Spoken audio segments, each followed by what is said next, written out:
रूस और भारत के बीच की दोस्ती जग जाहिर है। दोनों देशों ने एक दूसरे को कई मौकों पर मदद की है।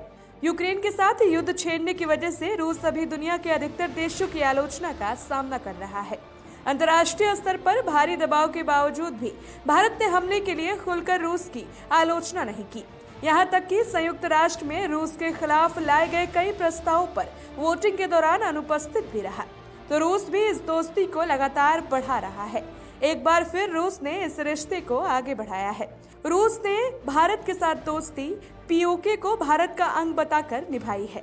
साथ ही चीन के साथ सटे अक्साई चीन को भी भारत का हिस्सा बताया है।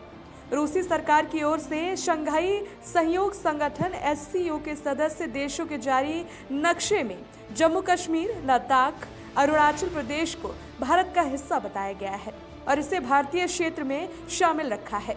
आपको बता दें कि एससीओ में भारत के अलावा पाकिस्तान और चीन भी सदस्य देश के रूप में शामिल हैं।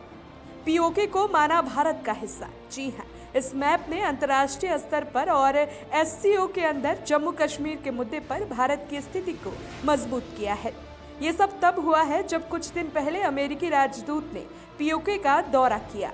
अमेरिकी राजदूत ने पीओके को आजाद कश्मीर बताया था। हाल ही में जर्मनी के विदेश मंत्री ने भी भारत और पाकिस्तान के बीच लंबे समय से जारी कश्मीर विवाद को सुलझाने के लिए संयुक्त राष्ट्र की भूमिका का सुझाव दिया था।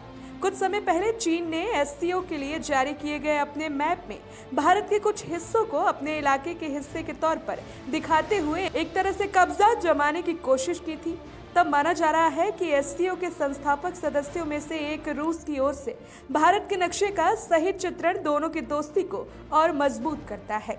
भारत का समर्थन रूस करता है। जी हाँ, शुरुआत से ही रूस वैश्विक स्तर पर भारत का समर्थन करता आ रहा है। कई मौकों पर संयुक्त राष्ट्र में भारत की मदद भी की है और साथ ही सोवियत संघ और रूस ने 1947 से कश्मीर पर भारत का पुरजोर तरीके से समर्थन किया है और भारत विरोधी प्रस्तावों को रोकने के लिए यूएनएससी में अपने विशेष वीटो पावर का इस्तेमाल भी किया था। भारत भी रूस की कई बार मदद कर चुका है। हालिया यूक्रेन संकट पर अमेरिका समेत कई यूरोपीय देशों की ओर से चेताए जाने के बावजूद रूस की एक तरह से मदद करता रहा। भारत ने यूक्रेन पर हमले के लिए रूस का कभी भी खुल के समर्थन नहीं किया। रूस और यूक्रेन युद्ध को लेकर भारत पर इस बात का काफी दबाव बनाया गया कि वो रूस की आलोचना करे, लेकिन भारत की ओर से हमेशा दोनों देशों से युद्ध को खत्म करने की अपील की जाती रही है। यही नहीं, रूस के खिलाफ पश्चिमी देशों की ओर से रूस पर कई तरह से प्रतिबंध लगाए जाने के बावजूद यूएन में प्रस्ताव डाले गए, लेकिन प्रस्ताव की वोटिंग के दौरान भारत ने हिस्सा नहीं लिया। Special report the VOB India.